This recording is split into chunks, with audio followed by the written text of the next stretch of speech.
Hello my beautiful friends, welcome back to our last video in the series of why it is so hard for us as humans to change. And in this video I get to talk about one of my favorite topics right now, and that is consistency. I've been spreading this word as far and wide as I can lately with workshops for professional groups, for wellness groups and gyms, and for academic institutions, because this is causing so much suffering and it's stealing our goals away from us.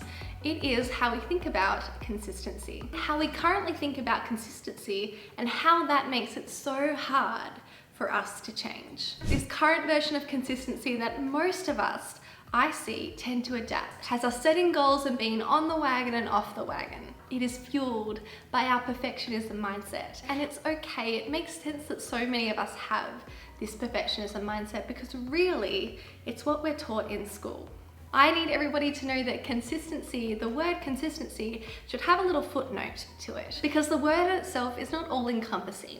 There are different versions, different flavors, I like to say, of consistency. But this strict version of consistency is very different to the sustainable version of consistency that I'm going to talk about today. This is the resilience flavor of consistency. Let's get into it. Let's talk about what this perfectionistic consistency is. Perfectionistic consistency is defined by strict action. A perfectionist looks at the day-to-day small picture tick box actions that need to be taken to achieve their goal. The perfectionist will, for example, embark on a 12-week fitness goal or diet goal. Not that I'm advocating or endorsing any fitness or diet goal specifically or even in principle, but say they have a 12-week goal. For a perfectionist to be consistent, they will make a plan to achieve their final goal at 12 weeks, and they will tell themselves that they need to follow that plan exactly, strictly, to achieve their goal. What happens here with this small picture strict action focus is that on week 3 they fall sick.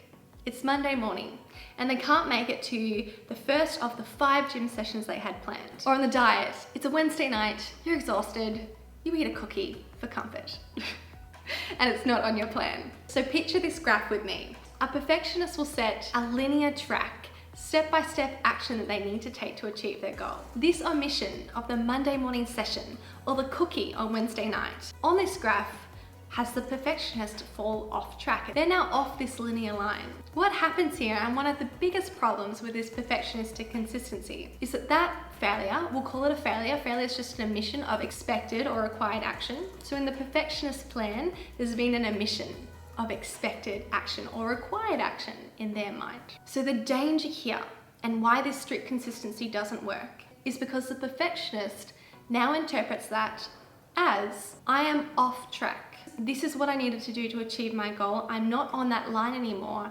Therefore, I'm not going to be able to achieve my goal. The plan doesn't work. I can't work the plan.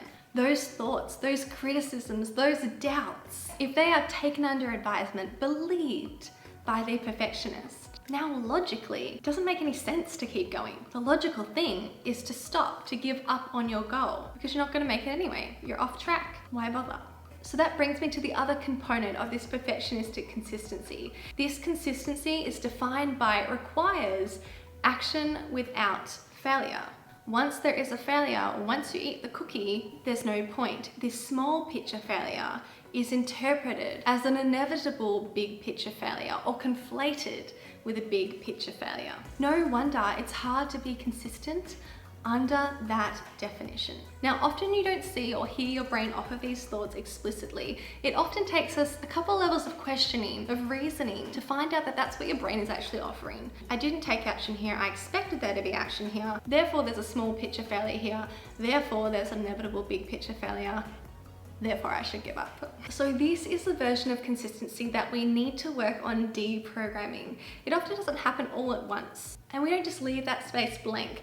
We need a new version of consistency, a new framework to work with.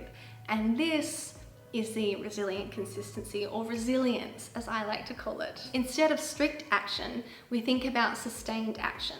The resilient person is looking at the big picture. They're doing the goal not to tick the box. They're doing it for the transformation. They know that the point is, in achieving that goal, they will therefore have to overcome X, Y, and Z. And the real win is becoming the person with that skill set who can overcome that. And then you get to experience all the impacts of having the goal and having those new skill sets in your life once it's achieved. So with that mindset, they're not so fussed about the small day-to-day actions that the perfectionist is. They are not going to rush back to the gym. They're going to reorientate all of their efforts to recovering. They know that 2 to 5 days off the gym isn't going to break their 12-week goal. And moreover, they know that if they push through this time, the workouts aren't going to pay them back, and they're going to have a lower quality workouts for many weeks after. And overall, that picture is not a win for their transformation. The other feature of resilient consistency is, again, the opposite of perfectionistic consistency. And that is, the resilient person knows consistency here is being consistent despite or with failures. If we were drawing a diagram of resilient consistency, we have a big circle out here with the wins, and encompassed in that circle of wins is the failures. Whereas in the perfectionistic consistency, you've got 2 separate circles. You've got one circle of the wins, and totally separate is a circle of failures. Failures are mutually exclusive of consistency for a perfectionist. So if we took that same example in resilient consistency of the 12-week goal, instead of a linear line on this graph of wins and losers, the resilient person who adapts resilient consistency is looking forwards at this goal with this ugly, jagged, crazy, chaotic graph of wins and losers over the 12 weeks. There's more ups and there's more downs, but ultimately, overall, they get to the 12 weeks. What that means, the advantage in resilient consistency, thinking this way, is when you're down, when there's a loss, your resilient brain doesn't listen to the doubt, it doesn't listen to the criticism. Sure, your brain might offer it to you, and that's okay, but the resilient person recognizes these as thoughts, as optional, as interpretations of the situation. The resilient person doesn't automatically make that mean they're off track and they won't achieve their 12-week goal. Moreover, focused on the transformation, the resilient person, the person adopting resilient consistency, sees these losses, sees these obstacles, these challenges, these failures as opportunities to upskill. Whenever they meet a challenge, they're like, great, I didn't know this was something I had to overcome. This is my opportunity to learn the skills to overcome it. And that might be learning to overcome the doubt and the criticism that comes with the losses. That might be the main transformation. Learning to have resilient consistency, practicing, making it your default, rather than this perfectionistic consistency. Perfectionistic consistency, strict action. Resilient consistency, sustained action. Small picture, big picture. Tick box, transformation.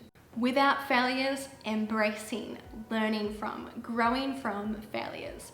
Perfectionistic, resilient. Which would you prefer? Let me know down below, guys. Thank you so much for watching the video today. I hope you got a lot out of this series. Throw me any questions your way. I love you all and see you in my next one.